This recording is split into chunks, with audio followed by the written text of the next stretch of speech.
इतने सालों बाद अचानक साइरस को अपने सामने पाकर उसकी मां के होश उड़ गए थे।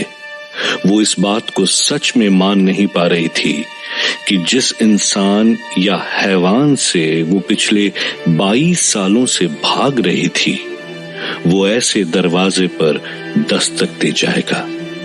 हालांकि साइरस अब जा चुका था, पर उसकी मां अब भी आंखें फाड़े उस दरवाजे को देखे जा रही थी। पता नहीं कहां से पागल चले आते हैं। ऐसे लोगों को तो घर के अंदर आने ही नहीं देना चाहिए। क्यों आने दिया आपने इसे अंदर? देखा ना क्या क्या बकवास कर रहा था वो। खैर छोड़ो आप। आंटी, आप सुन तो रही हैं? क्या हुआ?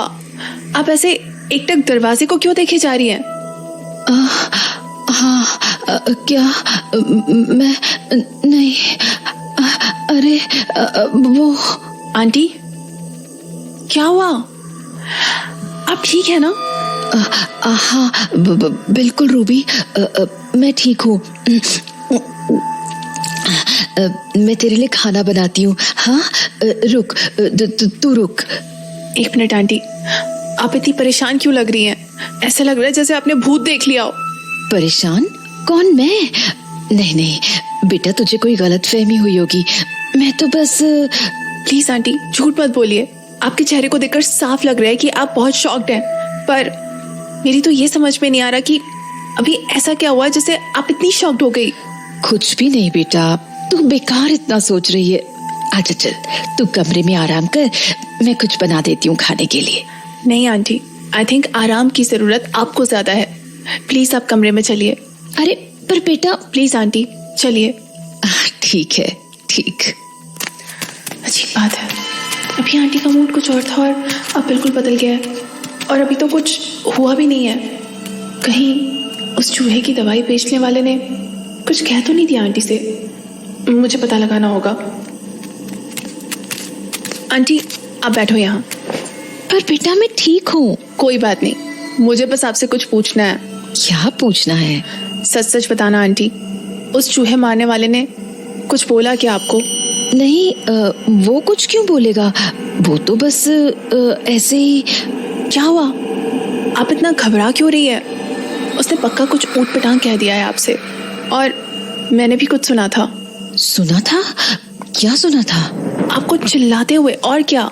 ओ वो, अरे वो, वैसे हाँ तू सही कह रही है, वो कुछ ऊट पटांग ही कह रहा था, तभी मैं उस पर चिल्ला रही थी। और कोई बात नहीं, और अभी मेरे सर का जख्म ताजा है ना, तो ज्यादा चीख चिल्ला देने पे थोड़ी सी नर्वसनेस हो जाती है बस। लगा ही था मुझे। आंटी प्लीज आप ऐसे लोगों को घर के अंदर मत आने दिया करो। अभी तो मैं थी तो मैंने उसे भगा दिया, कभी आप अकेले रही तो आप क्या करोगे?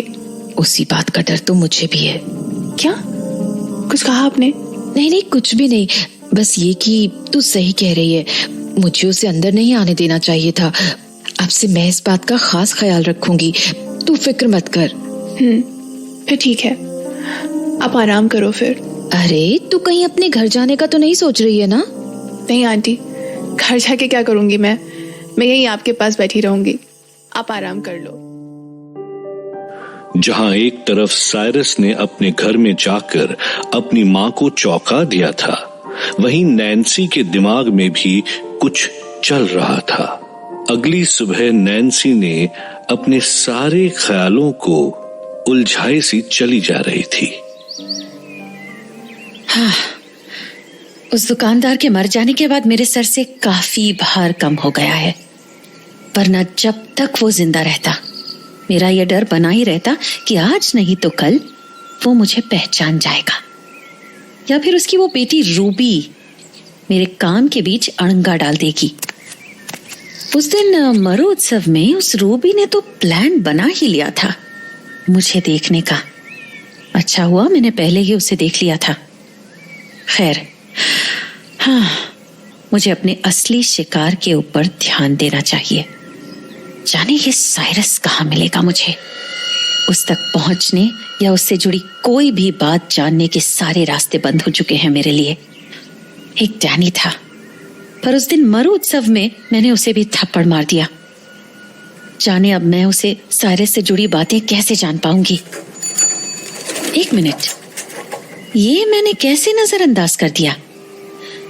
उस दिन रूबी ने मरु उत्सव में यही तो कहा था मुझसे कि वो डैनी किसी से मिलने आया है।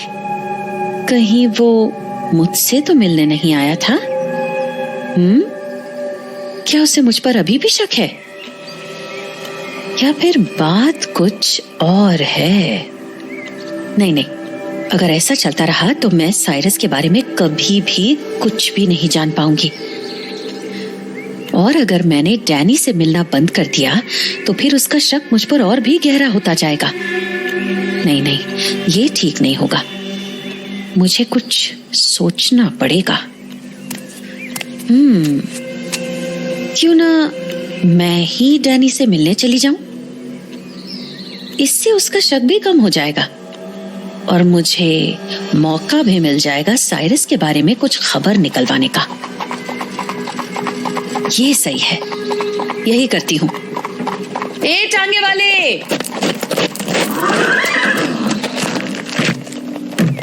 चलो।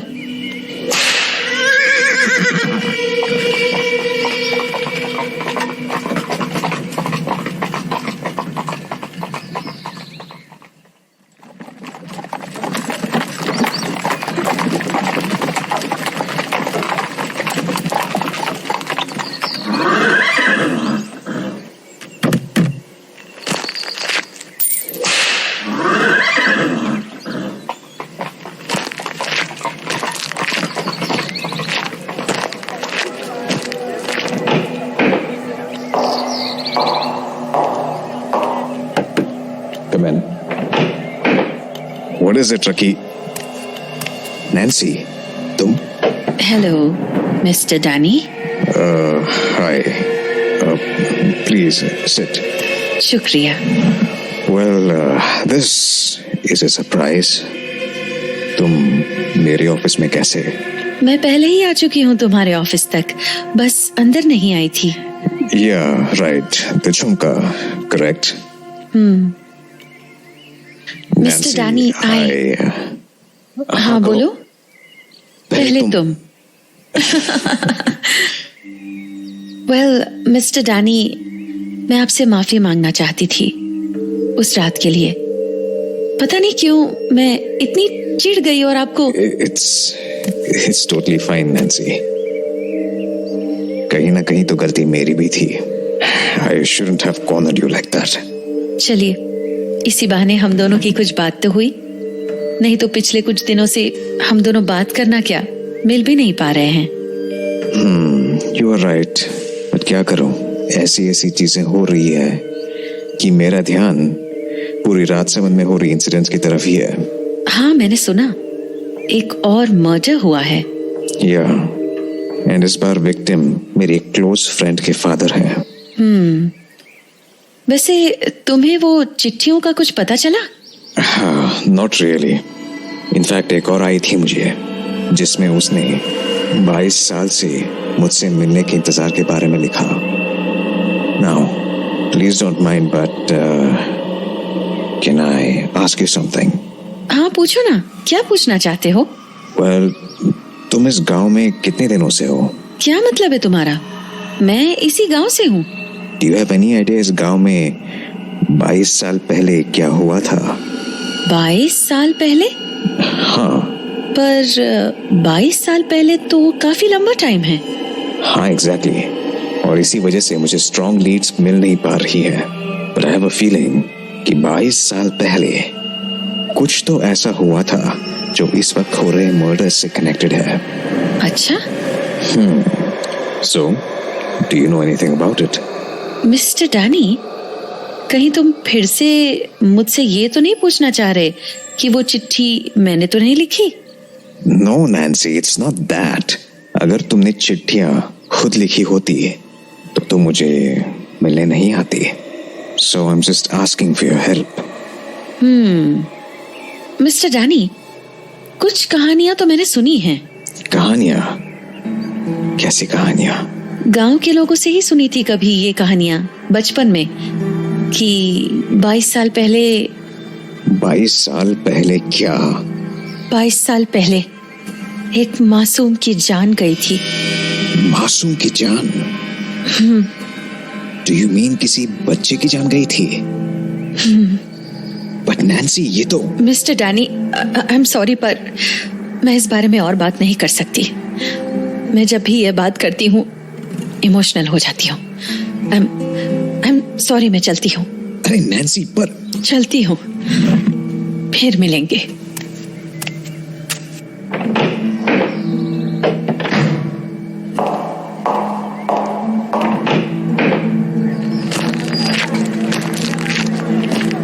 टांगे वाले,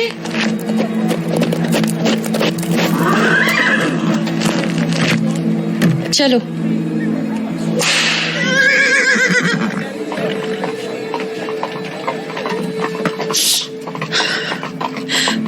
कुछ यादें ऐसी होती हैं जिन्हें खुरचने भर से ही आंसू आ जाते हैं।